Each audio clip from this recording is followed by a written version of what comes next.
Visiting your local library offers more than just checking out a book these days. Joining us today is Sean McGarvey from Pasco County Library to give us details on makerspace programs. Good morning. Good morning.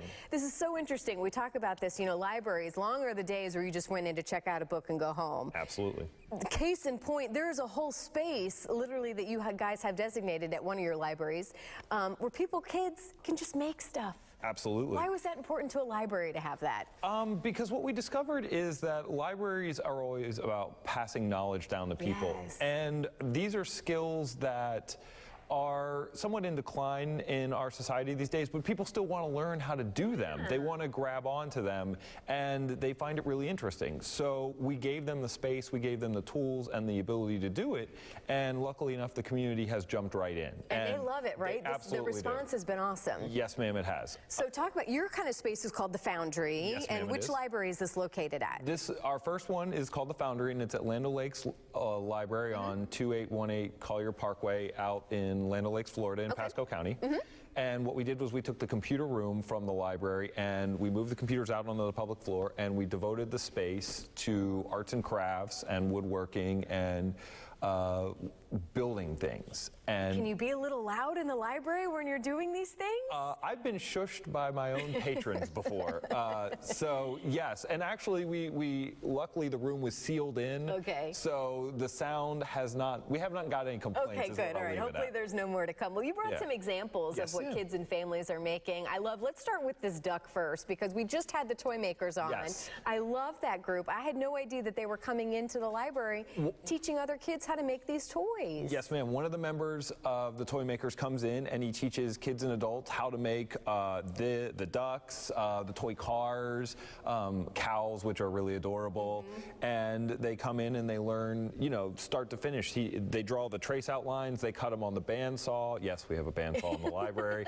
That's awesome. We sand it down, we polish it, and they paint it. And it has been a big hit. It's one of our most popular classes. I love it. I see a pillow here that I know has got to be one of the more popular pillows ever. Yes, yes. That's a hand-sewn pillow. Those are the most... Here, I want to make sure people can see it here. Good.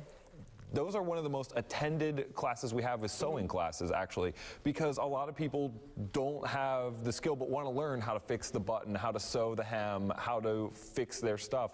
I myself have many a time been glad that I know how to put a button back on stuff. So that one is very well attended, and this is one of our woodworker courses. They taught students, and these are kids 9 and up, how to make magic wands. I love it. On a lathe. And it was one of the most rewarding things to see, where you have a person that's been doing this for years on a lathe, spinning wood with a kid, and their kids learning how to build something that they made themselves. And we were talking about this. We're going to talk about candle making. We have candle making on the show today, too, and I love that we're teaching kids how to do this. And some of these things, what you're doing, we understand schools are busy, teachers are busy, they can't teach them everything. A lot of these classes that used to be around back when I was a kid, they're not there anymore. And exactly. And as a community hub that the library should be, we feel that that's something that we can help fulfill, and we can create spaces where you can still learn those skills and you can teach something. And so what we find out a lot of times is people that have passions, interests, come in and volunteer their time to help out because they have a skill that they want to teach these people.